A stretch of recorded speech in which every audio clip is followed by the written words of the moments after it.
friends. Welcome to Gaia's Grove, where we explore the mysteries of nature and the human experience.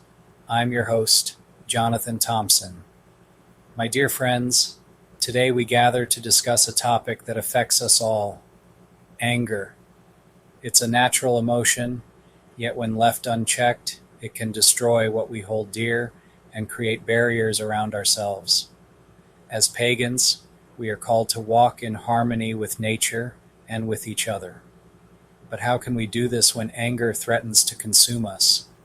In many cultures, anger is seen as a primal force that must be acknowledged and respected.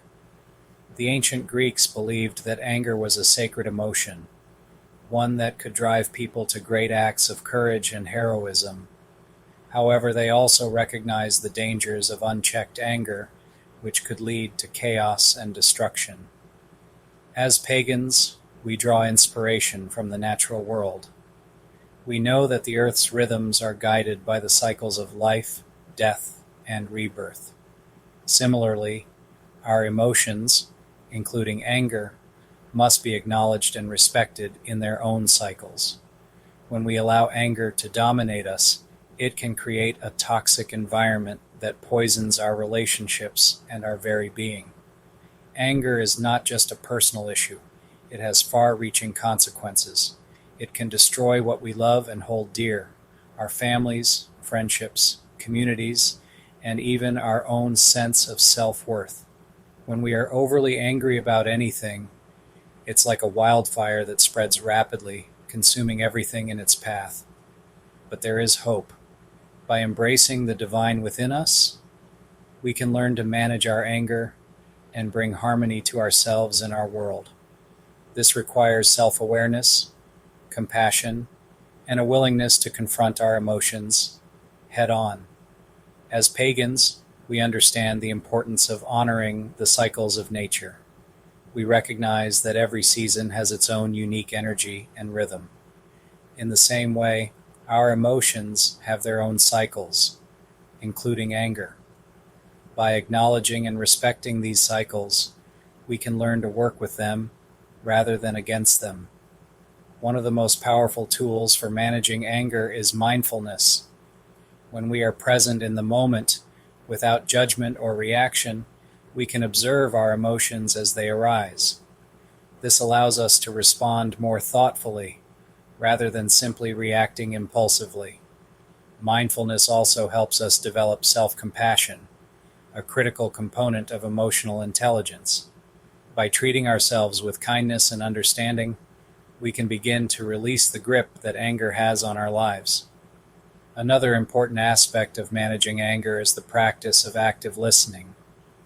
When we truly hear and understand others, it can diffuse tension and prevent misunderstandings from escalating into full-blown conflicts. Finally, we must not forget the importance of ritual and ceremony in releasing anger and bringing harmony to ourselves and our world. Whether it's a simple meditation or a more elaborate ritual, we can use sacred practices to transmute our emotions and connect with the divine. As we embark on this journey of emotional healing, let us remember that forgiveness is not just about letting go of past hurts. It's also about releasing the energy that anger holds. When we forgive ourselves and others, we create space for love, compassion, and understanding to fill the void. In closing, I offer you a prayer to guide us on this path. O Divine One, guide us as we navigate the complex terrain of our emotions. Help us recognize the cycles of nature within us and learn to work with them rather than against them. Grant us the gift of mindfulness that we may respond thoughtfully to the world around us, and when anger arises, grant us the strength to release its hold and embrace the love and compassion that lies within. May our hearts be filled with kindness, our minds be clear, and our spirits be free. May we walk in harmony with nature and with each other, and may our paths be lit by the light of love and understanding. As we conclude this sermon, Remember that managing anger is not a one-time achievement. It's an ongoing process that requires patience, self-awareness, and a willingness to grow. By embracing the divine within us, we can learn to control strong emotions like anger and bring harmony to ourselves and our world. May you walk in peace and love, my friends.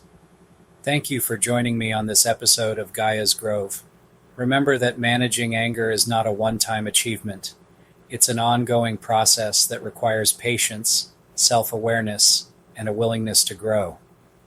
By embracing the divine within us, we can learn to control strong emotions like anger and bring harmony to ourselves and our world. If you enjoyed this episode, please subscribe to Gaia's Grove and join our community of like-minded individuals who are exploring the deeper connections between nature, culture, and spirituality. And if you want to get a hold of me by email, I will have it in the description down below.